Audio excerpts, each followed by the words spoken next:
জঙ্গিপুর বিধানসভায় বিজেপি ও কংগ্রেস ছেড়ে 1000 কর্মী তৃণমূলে যোগদান। মাননীয় মুখ্যমন্ত্রী মমতা বন্দ্যোপাধ্যায় তৃণমূল কংগ্রেসের সর্বভারতীয় সাধারণ সম্পাদক অভিষেক বন্দ্যোপাধ্যায়ের নির্দেশে জঙ্গিপুর জেলার চেয়ারম্যান ও বিধায়ক মাননীয় জাকির হোসেনের নেতৃত্বে আজ বংশবাটি অঞ্চলের হিলোরা গ্রামে বিশাল যোগদান সভার আয়োজন করা হয়। এই সভায় বিজেপি ও কংগ্রেস ছেড়ে আসা প্রায় 1000 কর্মী জঙ্গিপুরের বিধায়ক জাকির হোসেনের হাত ধরে তৃণমূল কংগ্রেসে যোগদান করেন। দলত্যাগী কর্মীরা জানান, তৃণমূল কংগ্রেসের উন্নয়নমূলক কাজ জনবান্ধব নীতিতে অনুপ্রাণিত হয়ে তারা দলে দলে যোগ দিচ্ছেন। এই অনুষ্ঠানে উপস্থিত ছিলেন জাকির হোসেন বিধায়ক, জঙ্গিপুর গৌতম ঘোষ রঘুনাথগঞ্জ 1 ব্লকের সভাপতি, সাবিনা মাঝি সরকার জেলা পরিষদ সদস্য, অমিত সরকার প্রধান, হাজরা সুলতানা পঞ্চায়েতের সমিতির সভাপতি, প্রণব দাস অঞ্চল সভাপতি, অঞ্চল ও বুথ স্তরের অন্যান্য নেতৃত্ব ও কর্মীরা। বক্তব্য রাখতে গিয়ে বিধায়ক জাকির হোসেন বলেন, তৃণমূল কংগ্রেস মানুষের দল, উন্নয়নের দল।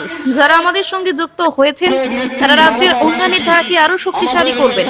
এই যোগদান সভার পর রাজনৈতিক মহলে আলোচনা শুরু হয়েছে। বিশেষ করে পঞ্চায়েতে আসন্ন নির্বাচনের প্রেক্ষাপটে এই দল বদলকে গুরুত্বপূর্ণ বলে মনে করছেন বিশেষজ্ঞরা। উন্নয়ন থেকে তারা এসেছে, তারাকে আমি স্বাগত জানাই।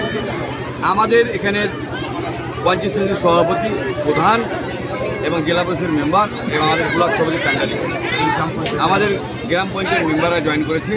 আপনারা দেখতে পাচ্ছেন তারা বিজেপি কে করতো, কে কংগ্রেস করতো, কে সিপিএম করতো।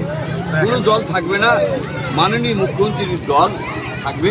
কারণ মাননীয় মুখ্যমন্ত্রী যে কাজ করছে, বাংলার যে উন্নয়ন এবং বিজেপি যে মানুষকে বিচারিতা করছে এবং ভোটের সময় মানুষকে পায়, মাননীয় মুখ্যমন্ত্রী যে 12 মাস কাজ করে, তাই দেখে মানুষ আকৃষ্ট হয়ে আমাদের দলে জয়েন করেছে। তারাকে আমরা নিজের পরিবারের মতো আমরা জয়েন রাখলাম। তাদের সুবিধা আপত্তি আমরা আছি। আমাদের সরকার কতজন জয়েন করলো? 1000 প্রায় জয়েন করলো। এবং এলাকার মানুষ কোনো দল থাকবে না, একটাই দল থাকবে, মাননীয় মুখ্যমন্ত্রীর দল।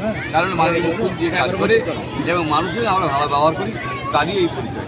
তাদের জন্য কি বার্তা দিবেন? দেখেন, তাদের সঙ্গে আমরা সরকারি যা ফ্যাসিলিটি পাবে এবং তাদের সুযোগের সাথে আমরা থাকি।